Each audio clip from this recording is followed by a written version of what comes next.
이어서 오늘 아침 신문 보겠습니다. 먼저 한국경제입니다. 편의점 CEO가 최근 없어서 못 판다던 한 일본 디저트의 추가 수입을 중단하기로 했다고 합니다. 남아있는 재고를 판매한 뒤에는 모찌라는 이름을 롤케이크로 바꾸고 제품도 국내 제조업체에서 공급받을 예정이라는데요.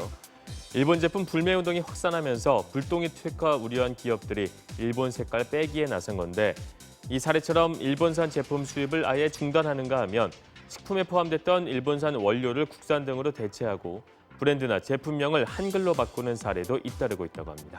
할 수 있는 건 다 하자는 분위기 속에 일본 기업이란 오해를 받을까 봐 지분 구조 등을 낱낱이 공개하는 것도 있다고 합니다.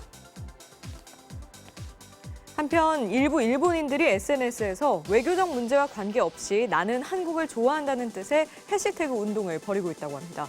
신문을 보면 지난달 30일께부터 SNS엔 한국 여행기나 한국인 친구와의 사연, 좋아하는 한국 음식, 영화 사진 등과 함께 좋아요 한국이라는 해시태그가 달린 게시물이 잇따라 등장했다고 합니다.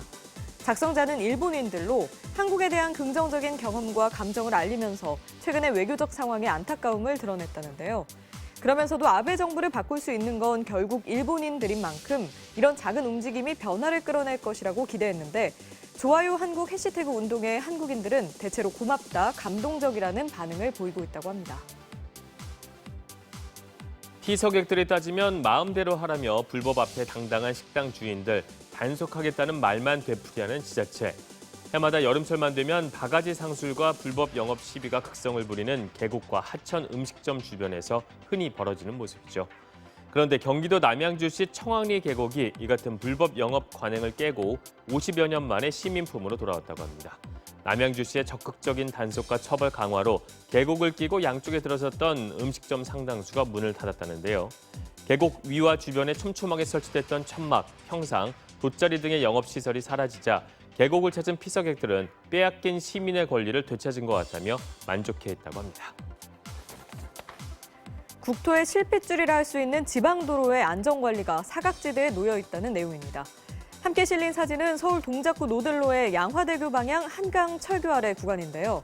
차선이 거의 다 지워져서 이 구간이 2차로인지 3차로인지 헷갈려하는 운전자가 많다고 합니다.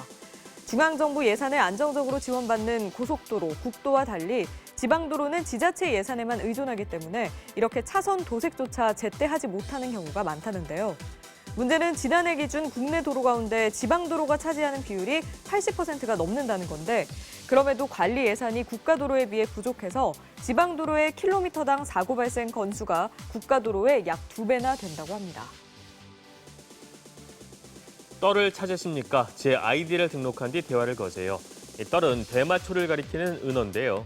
지난 2일 오전 서울 홍대 앞 거리에서 한 남성이 이런 문구가 적힌 명함 크기의 전단을 뿌렸다고 합니다. 전단에 지문을 남기지 않으려고 손가락에 골무를 끼고 있긴 했지만 마스크나 모자로 얼굴도 가리지 않은 채 사람들에게 버젓이 전단을 돌렸다는데요. 불법적인 내용이 담긴 전단이 뿌려져 있다는 신고를 접수한 경찰이 구매자인 척 접근을 해서 해당 남성을 잡았는데 경찰 관계자도 온라인에서 마약을 파는 건 봤어도 이렇게 대놓고 길에서 전단을 뿌린 건 처음 봤다고 합니다. 성범죄 피의자들이 수사나 재판 관련 지식을 공유하는 한 온라인 커뮤니티에 최근 전직 경찰 형사팀장님을 영입했다는 공지가 올라왔다고 합니다. 성범죄 피의자들이 경찰까지 찾으면서 최근 이렇게 성범죄 변호시장에 뛰어드는 전직 경찰이 늘고 있다는데요. 성범죄 피의자들이 경찰을 찾는 건 형량을 최소화하기 위해서라고 합니다. 그들의 말에 따르면 성범죄 사건에선 경찰에서 첫 조사를 어떻게 받느냐에 따라 사건의 향방이 갈리고 성패가 달라지기 때문에 골든타임인 초기 단계가 가장 중요하다는데요. 이 때문에 성범죄를 전담하는 웬만한 로펌들은 형사팀을 갖추고 있다고 합니다. 서울 중랑구 북부 간선도로 위에 청년 1인 가구와 신혼부부를 위한 공공주택이 들어선다고 합니다. 북부 간선도로 신내나들목에서 중랑나들목 약 500m 구간 상부에 인공대지를 만들고 그 주변에 임대주택과 공원, 보육시설, 업무, 상업시설 등을 만들 계획이라는데요. 또 서울시는 이 일대를 공공주택지구로 지정해서 사업에 속도를 낼 계획인데 이르면 2021년 하반기 착공에 2025년 실제 입주를 목표로 하고 있다고 합니다.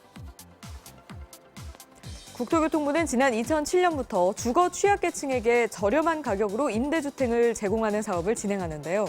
그런데 이 신청을 하려면 병역과 결혼 여부는 물론 알코올 의존증 여부나 과거 직업, 근무 기간, 실직 이유 등도 자세히 적어야 한다고 합니다. 그렇다 보니 일부 신청자들은 벌거벗겨지는 기분이 든다는데요. 하지만 적지 않으면 접수가 되지 않기 때문에 어쩔 수 없이 써내야 한다고 합니다. 아침 신문 살펴봤습니다.